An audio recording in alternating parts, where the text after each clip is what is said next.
Brett Favre, welfare queen, stole a whole bunch of money, allegedly, that was supposed to be used for poor citizens inside of his state.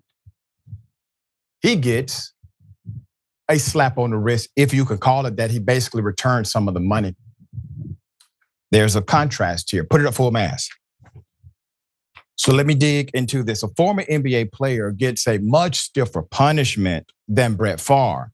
Former Boston Celtics player Glen Big Baby Davis has found the silver lining to his punishment after being convicted of participating in defrauding the NBA's Players' Health and Benefit Welfare Program. This is a plan for players.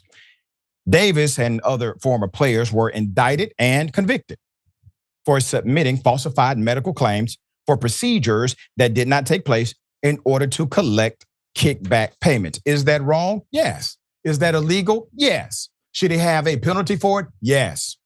With millions watching and many people benefiting from this program called Indisputable, we just need 1% of the viewers to become a paid member so we can continue to bring this content to you. Now back to the show.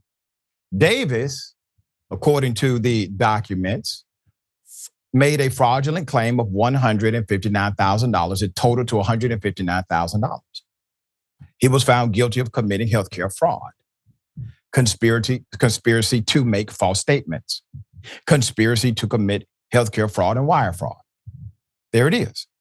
Despite facing up to 20 years behind bars on May 9th, he was sentenced to 40 months in prison, 3 years of supervised release, and ordered to pay $80,000 in restitution.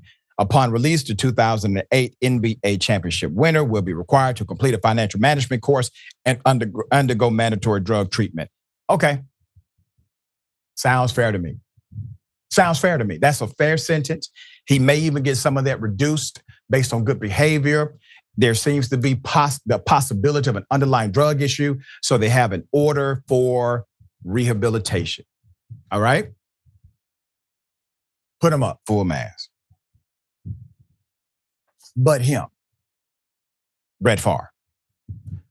So fans are somewhat divided on the racial double standard, but let me highlight some dynamics. Counterpart Brett Favre not facing a similar outcome after being caught in Mississippi in the state fraud case, April 2020, 2 months after 6 people were indicted in a wide-ranging scheme, including the state's former Department of Human Services chief. Let's put this up. As one ex-user online pointed out, Big Baby just got 40 months in prison for frauding the NBA out of $80,000 in medical benefits. Brett Favre frauded Mississippi welfare recipients out of $700,000, and he hasn't been charged. Both got caught around the same time, end quote.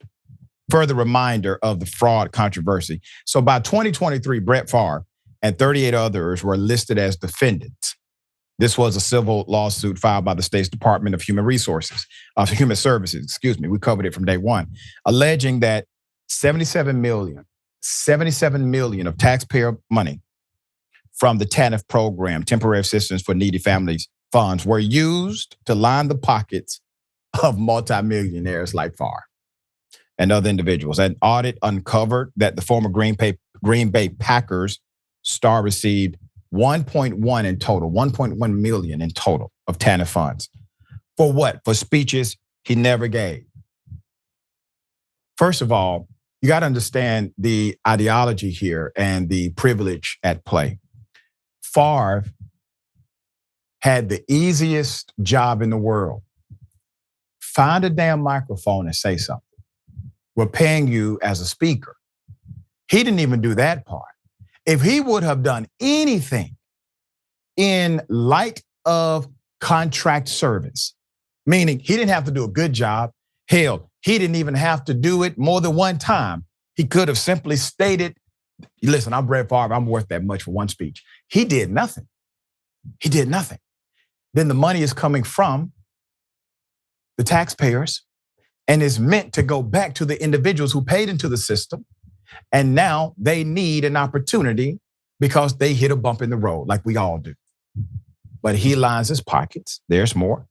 At that time, he was in cahoots with the University of Southern Mississippi. That's not alleged.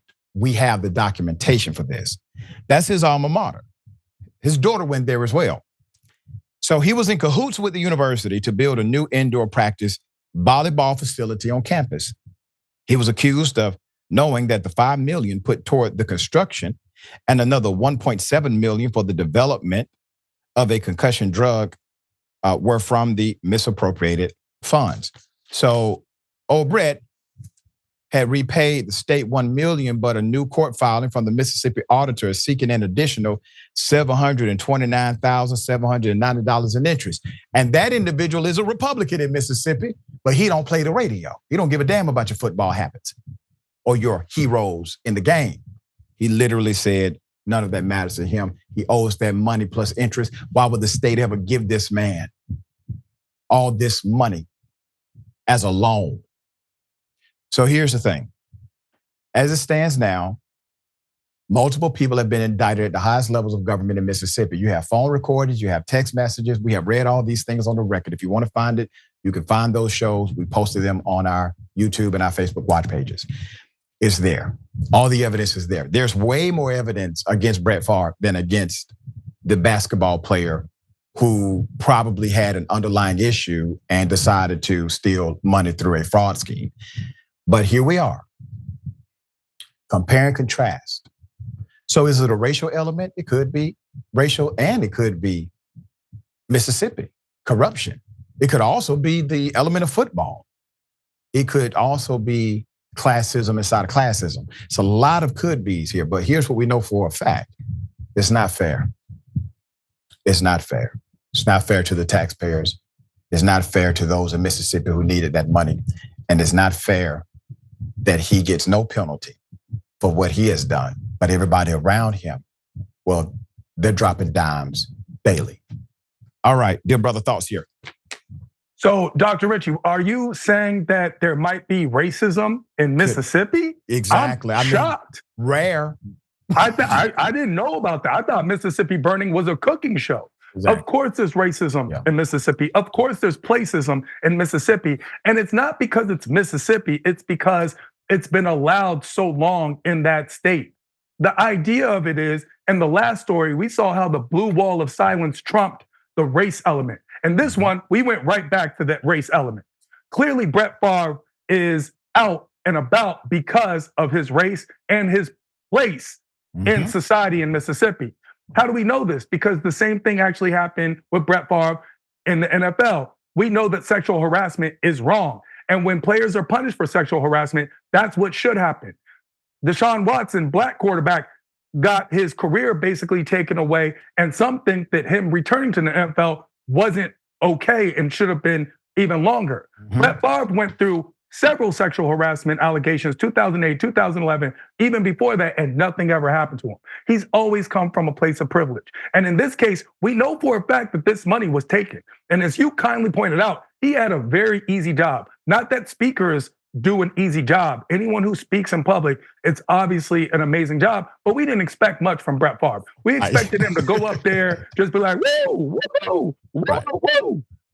Couple of those and get off the mic. He didn't even do that. And it would have been justified. That's right. And it would have been justified. He took the money. And then on the flip side, big baby Glen Davis, he goes to jail. None of us are arguing that he shouldn't have gone to jail. We're saying he should have gone to jail. But even in Plessy versus Ferguson, it was separate but equal. This is not equal. This is just separate and unequal. And that's why it's not fair. Very well said, dear brother. And naturally, we're going to follow up, as we always do, with this Brett Favre situation. Okay.